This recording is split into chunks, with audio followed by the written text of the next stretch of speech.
हाँ जी, सत श्री अकाल जी सारिਆਂ ਨੂੰ। ਅੱਜ ਆਪਾਂ ਗੱਲ ਕਰਾਂਗੇ ਸਿੱਖ ਕੌਮ ਦੇ ਉਸ ਮਹਾਨ ਸੂਰਮੇ ਦੀ ਜਿਨ੍ਹਾਂ ਦੀ ਅਗਵਾਈ ਹੇਠ ਸਿੱਖਾਂ ਨੇ ਅੱਜ ਤੱਕ ਦਾ ਸਭ ਤੋਂ ਚੰਗਾ ਤੇ ਸਭ ਤੋਂ ਮਾੜਾ ਹਰ ਤਰ੍ਹਾਂ ਦਾ ਦੌਰ ਵੇਖਿਆ।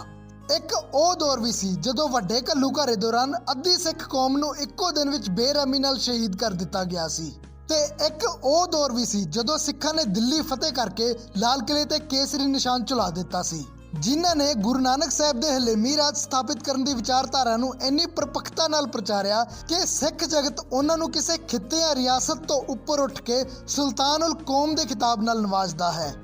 ਤੁਸੀਂ ਸੁਲਤਾਨ ਉਲ ਦਿੱਲੀ ਸੁਣਿਆ ਹੋਊਗਾ, ਬਾਦਸ਼ਾਹੀ ਹਿੰਦੁਸਤਾਨ ਸੁਣਿਆ ਹੋਊਗਾ, ਪਰ ਸੁਲਤਾਨ ਉਲ ਕੌਮ ਸਿਰਫ ਤੇ ਸਿਰਫ ਸਰਦਾਰ ਜੱਸਾ ਸਿੰਘ ਅੱਲੂਵਾਲੀਆ ਦੇ ਨਾਮ ਨਾਲ ਹੀ ਲੱਗਦਾ ਹੈ। ਜੇ ਤੁਸੀਂ ਗੂਗਲ ਤੇ ਸਰਚ ਕਰੋਗੇ ਸਰਦਾਰ ਜੱਸਾ ਸਿੰਘ ਅੱਲੂਵਾਲੀਆ ਤਾਂ ਜਿਹੜੀਆਂ ਤਸਵੀਰਾਂ ਸਾਹਮਣੇ ਆਉਣਗੀਆਂ ਉਹਨਾਂ ਸਭ ਵਿੱਚ ਸਰਦਾਰ ਸਾਹਿਬ ਦੀ ਚਿੱਟੀ ਦਾੜੀ ਦਿਖਾਈ ਗਈ ਹੈ, ਜਦਕਿ ਸਰਦਾਰ ਸਾਹਿਬ ਸਿਰਫ 28 ਸਾਲ ਦੀ ਉਮਰ ਵਿੱਚ ਹੀ ਖਾਲਸੇ ਦੇ ਜਰਨੈਲ ਬਣ ਗਏ ਸਨ। मतलब कि ਅਸੀਂ ਸਰਦਾਰ ਜੱਸਾ ਸਿੰਘ ਅੱਲੂਵਾਲੀਆ ਦੇ ਜੀਵਨ ਦੇ ਸਿਰਫ ਇੱਕੋ ਪੱਖ ਨੂੰ ਹੀ ਉਭਾਰਨ ਦੀ ਕੋਸ਼ਿਸ਼ ਕੀਤੀ ਹੈ ਕਿ ਬਸ ਉਹ ਇੱਕ ਬੜੇ ਮਹਾਨ ਯੋਧੇ ਤੇ ਜਰਨੈਲ ਸਨ, ਪਰ ਇਸ ਤੋਂ ਇਲਾਵਾ ਵੀ ਉਹਨਾਂ ਦੀ ਸ਼ਖਸੀਅਤ ਦੇ ਬਹੁਤ ਇਹੋ ਜਿਹੇ ਪਹਿਲੂ ਸਨ ਜਿਨ੍ਹਾਂ ਨੂੰ ਕਦੇ ਫਰੋਲਣ ਦੀ ਕੋਸ਼ਿਸ਼ ਹੀ ਨਹੀਂ ਕੀਤੀ ਗਈ। ਕਦੇ ਇਹ ਨਹੀਂ ਵਿਖਾਇਆ ਗਿਆ ਕਿ ਉਹ ਖਾਲਸੇ ਦੀ ਮਾਤਾ ਸਾਹਿਬ ਕੌਰ ਜੀ ਨਾਲ 10 ਸਾਲ ਦੀ ਉਮਰ ਵਿੱਚ ਦੀਵਾਨ ਵਿੱਚ ਬਹਿ ਕੇ ਕੀਰਤਨ ਕਰਿਆ ਕਰਦੇ ਸਨ। ਕਦੀ ਇਹ ਨਹੀਂ ਦਿਖਾਇਆ ਗਿਆ ਕਿ ਕਿਸ ਤਰ੍ਹਾਂ ਉਹਨਾਂ ਨੇ ਆਪਣੀ ਸਮਝਦਾਰੀ ਦੇ ਦਮ ਤੇ ਮਿਸਲਾਂ ਦੀਆਂ ਭਰਾਮਾਰੂ ਜੰਗਾਂ ਵਿੱਚ ਸੈਂਕੜੇ ਸ਼ਹੀਦੀਆਂ ਹੋਣ ਤੋਂ ਬਚਾ ਲਈਆਂ। ਨਾਲ ਹੀ ਗੱਲ ਕਰਾਂਗੇ ਉਸ ਗੁਮਨਾਮ ਇਤਿਹਾਸ ਦੀ ਜਦੋਂ ਹਿੰਦੁਸਤਾਨ ਦੀਆਂ ਤਗੜੀਆਂ ਤੋਂ ਤਗੜੀਆਂ ਰਿਆਸਤਾਂ ਨੂੰ ਰੋਲਣ ਵਾਲਾ ਅਬਦਾਲੀ ਸਿੱਖਾਂ ਨਾਲ ਟੱਕਰ ਲੈਣ ਤੋਂ ਡਰਦਾ ਜੰਗੇ ਮੈਦਾਨ ਛੱਡ ਕੇ ਭੱਜ ਗਿਆ ਸੀ। ਪਰ ਸ਼ੁਰੂ ਕਰਨ ਤੋਂ ਪਹਿਲਾਂ ਜੇ ਤੁਸੀਂ ਇਸ ਚੈਨਲ ਤੇ ਨਵੇਂ ਆਏ ਹੋ ਤਾਂ ਚੈਨਲ ਨੂੰ ਸਬਸਕ੍ਰਾਈਬ ਕਰਕੇ ਬੈਲ ਆਈਕਨ ਜ਼ਰੂਰ ਪ੍ਰੈਸ ਕਰ ਦਿਓ ਤਾਂ ਜੋ ਸਿੱਖ ਇਤਿਹਾਸ ਨਾਲ ਜੁੜੇ ਇਸ ਤਰ੍ਹਾਂ ਦੇ ਸ਼ਾਨਦਾਰ ਵੀਡੀਓਜ਼ ਤੁਹਾਡੇ ਤੱਕ ਪਹੁੰਚਦੇ ਰਹਿਣ। ਸਰਦਾਰ ਜੱਸਾ ਸਿੰਘ ਅੱਲੂਵਾਲੀਆ ਦਾ ਜਨਮ 3 ਮਈ 1718 ਨੂੰ ਆਲੂ ਪਿੰਡ ਡਿਸਟ੍ਰਿਕਟ ਲਾਹੌਰ ਵਿਖੇ ਹੋਇਆ ਸੀ। ਸ਼੍ਰੀ ਗੁਰੂ ਗੋਬਿੰਦ ਸਿੰਘ ਜੀ ਵੱਲੋਂ ਕਈ ਜੰਗਾਂ ਵਿੱਚ ਭਾਗ ਲੈਣ ਵਾਲੇ ਸਰਦਾਰ ਜੱਸਾ ਸਿੰਘ ਅੱਲੂਵਾਲੀਆ ਦੇ ਪਿਤਾ ਜੀ ਸਰਦਾਰ ਬਦਰ ਸਿੰਘ ਜੀ ਉਸ ਸਮੇਂ ਅਕਾਲ ਚਲਾਣਾ ਕਰ ਗਏ ਜਦੋਂ ਇਹਨਾਂ ਦੀ ਉਮਰ ਸਿਰਫ 4 ਸਾਲ ਦੀ ਸੀ ਤੇ ਹੁਣ ਸਿਰਫ ਉਹਨਾਂ ਦੇ ਮਾਤਾ ਜੀ ਨੇ ਹੀ ਉਹਨਾਂ ਨੂੰ ਪਾਲ ਪੋਸ ਕੇ ਵੱਡਾ ਕੀਤਾ, ਜੋ ਕਿ ਪੂਰੀ ਤਰ੍ਹਾਂ ਗੁਰੂ ਚਰਨਾਂ ਨਾਲ ਜੁੜੇ ਹੋਏ ਸਨ। ਸੋ ਆਪਣੇ ਪੁੱਤਰ ਨੂੰ ਵੀ ਉਹਨਾਂ ਨੇ ਬਚਪਨ ਤੋਂ ਹੀ ਗੁਰੂ ਚਰਨਾਂ ਨਾਲ ਜੋੜ ਕੇ ਗੁਰੂਆਂ ਦੇ ਇਤਿਹਾਸ, ਸਿੱਖੀ ਸਿਧਾਂਤ ਅਤੇ ਗੁਰਬਾਣੀ ਕੀਰਤਨ ਦੀ ਸਿੱਖਿਆ ਦਿੱਤੀ। ਉਹ ਵੀ ਉਸ ਸਮੇਂ ਜਦੋਂ ਸਿੱਖਾਂ ਦੇ ਸਿਰਾਂ ਦੇ ਮੁੱਲ ਪਏ ਹੋਏ ਸਨ। ਲਾਲਚੀ ਦਰਿੰਦੇ ਹਰ ਸਮੇਂ ਸਿੱਖਾਂ ਦੇ ਸ਼ਿਕਾਰ ਕਰਨ ਨੂੰ ਫਿਰਦੇ ਸਨ ਤੇ ਕਿੰਨੇ ਅਫਸੋਸ ਦੀ ਗੱਲ ਹੈ ਕਿ ਇਹੋ ਜਿਹੀ ਮਹਾਨ ਮਾਤਾ ਦਾ ਨਾਮ ਤੱਕ ਅਸੀਂ ਇਤਿਹਾਸ ਵਿੱਚ ਸਾਂਭ ਕੇ ਨਹੀਂ ਰੱਖ ਸਕੇ। ਘਰ ਵਿੱਚ ਮਾਤਾ ਦੇ ਸਿਖਾਏ ਇਸੇ ਕੀਰਤਨ ਦੀ ਗੁਰ ਨੇ ਹੀ ਅੱਗੇ ਚੱਲ ਕੇ ਸਰਦਾਰ ਜੱਸਾ ਸਿੰਘ ਅੱਲੂਵਾਲੀਆ ਦੀ ਪੂਰੀ ਲਾਈਫ ਚੇਂਜ ਕਰ ਦਿੱਤੀ। ਉਹਨਾਂ ਦਿਨਾਂ ਵਿੱਚ ਖਾਲਸੇ ਦੀ ਮਾਤਾ ਸਾਹਿਬ ਕੌਰ ਜੀ ਦਿੱਲੀ ਵਿੱਚ ਰਹਿੰਦੇ ਸਨ ਤੇ ਸੰਗਤਾਂ ਅਕਸਰ ਉਹਨਾਂ ਦੇ ਦਰਸ਼ਨ ਕਰਨ ਜਾਇਆ ਕਰਦੀਆਂ ਸਨ। ਇਸੇ ਤਰ੍ਹਾਂ ਹੀ ਇੱਕ ਵਾਰ ਬਾਲਕ ਜੱਸਾ ਸਿੰਘ ਅੱਲੂਵਾਲੀਆ ਆਪਣੀ ਮਾਤਾ ਨਾਲ ਸੰਗਤਾਂ ਦੇ ਜੱਥੇ ਵਿੱਚ ਮਾਤਾ ਸਾਹਿਬ ਕੌਰ ਜੀ ਦੇ ਦਰਸ਼ਨ ਕਰਨ ਗਏ।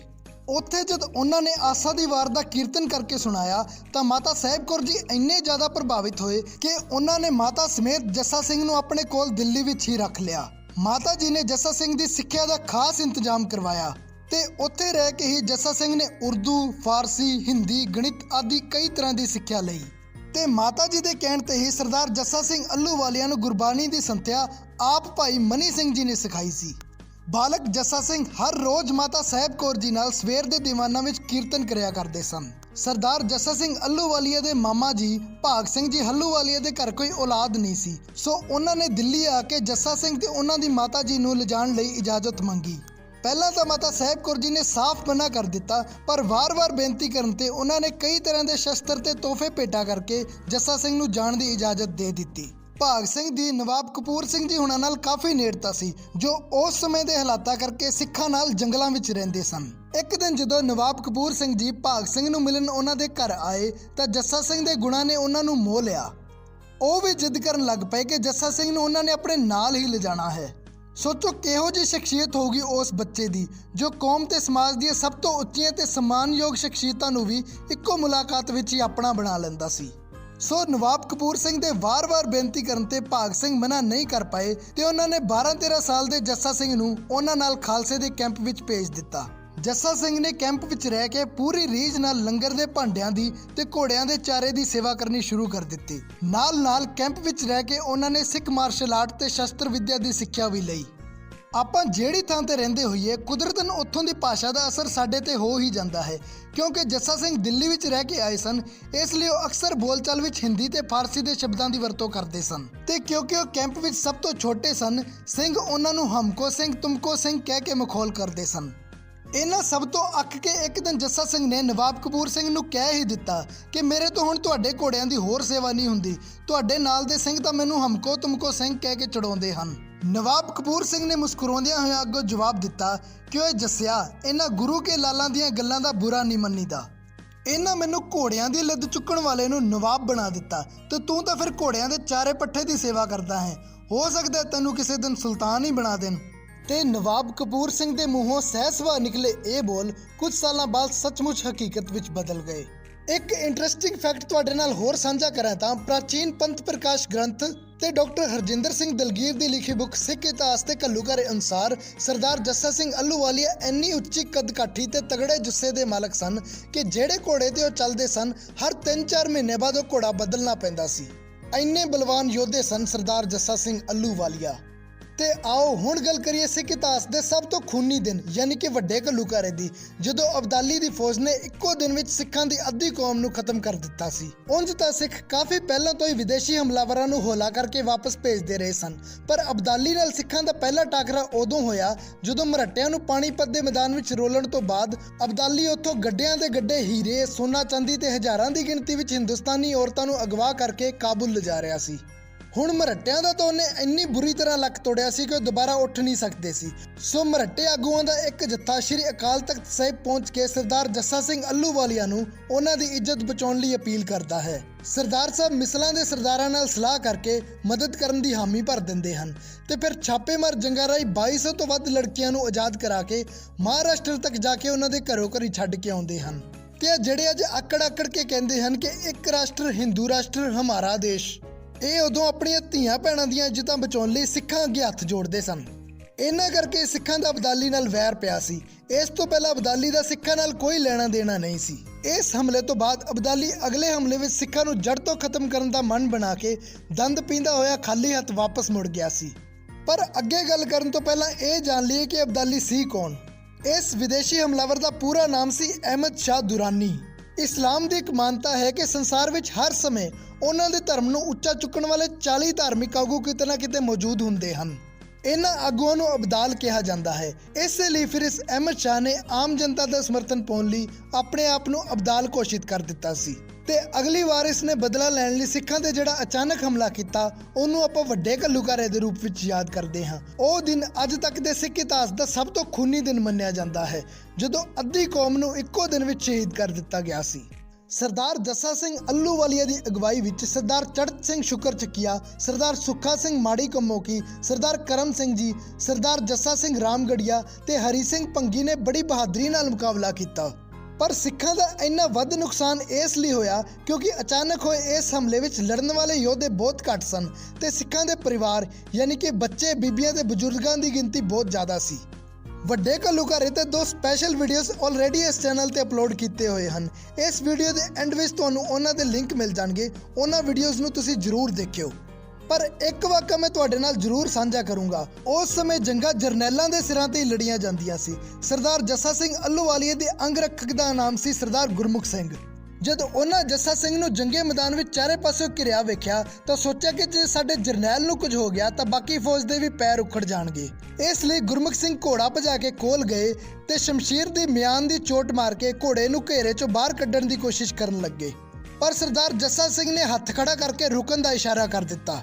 ਕਹਿਣ ਲੱਗਿਆ ਕਿ ਮੈਂ ਇਸ ਤਰ੍ਹਾਂ ਘੋੜਾ ਭਜਾ ਕੇ ਇਸ ਘੇਰੇ ਚੋਂ ਬਾਹਰ ਨਹੀਂ ਜਾਊਂਗਾ। ਤਦ ਉਹਨਾਂ ਨੇ ਜੋ ਬੋਲ ਕਹੇ ਉਹਨਾਂ ਨੂੰ ਰਤਨ ਸਿੰਘ ਭੰਗੂ ਨੇ ਪੰਥ ਪ੍ਰਕਾਸ਼ ਗ੍ਰੰਥ ਵਿੱਚ ਬੜੇ ਸੋਹਣੇ ਤਰੀਕੇ ਨਾਲ ਲਿਖਿਆ ਹੈ। ਸਿੰਘ ਸੁਨੇ ਹਮਕੋ ਕਰੇ ਠੱਠਾ, ਘੋੜਾ ਭਜਾ ਜੱਸਾ ਸਿੰਘ ਨੱਠਾ, ਪੰਥ ਹਮਕੋ ਬਾਦਸ਼ਾਹ ਬਣਾਇਓ, ਤੁਮ ਚਾਹਤ ਗਿੱਦੀ ਅਖਵਾਇਓ, ਕਿਆ ਮੁਖ ਲਾਏ ਬੈਠੇ ਦੀਵਾਨ, ਸਿੱਖ ਕਰੇ ਮਸ਼ਕਰੀ ਆਨ। ਇਹਨਾਂ ਬੋਲਾਂ ਦੇ ਅਰਥ ਹੈ ਕਿ ਸਿੱਖ ਉਦੋਂ ਹੱਸਣਗੇ ਜਦੋਂ ਉਹਨਾਂ ਨੂੰ ਪਤਾ ਲੱਗੂਗਾ ਕਿ ਜੱਸਾ ਸਿੰਘ ਰਣ ਤੱਤੇ ਚੋਂ ਘੋੜਾ ਕੱਢ ਕੇ ਭੱਜ ਗਿਆ ਸੀ। ਪੰਥ ਨੇ ਮੈਨੂੰ ਬਾਦਸ਼ਾਹਤ ਨਾਲ ਨਵਾਜਿਆ ਹੈ ਤੇ ਤੁਸੀਂ ਚਾਹੁੰਦੇ ਹੋ ਕਿ ਮੈਂ ਇੱਥੋਂ ਗਿੱਦੜਾ ਵਾਂਗੂ ਭੱਜ ਜਾਵਾਂ। ਕੱਲ ਨੂੰ ਮੈਂ ਦੀਵਾਨ ਵਿੱਚ ਕੀ ਮੂੰਹ ਲੈ ਕੇ ਜਾਊਂਗਾ। ਸਿੱਖ ਮੈਨੂੰ ਮਜ਼ਾਕ ਨਾ ਕਰਨਗੇ ਕਿ ਇਹਨੂੰ ਤੁਸੀਂ ਆਪਣਾ ਆਗੂ ਬਣਾਇਆ ਹੈ ਜਿਹੜਾ ਰਣ ਤੱਤੇ ਚੋਂ ਪਿੱਠ ਦਿਖਾ ਕੇ ਭੱਜ ਗਿਆ ਸੀ।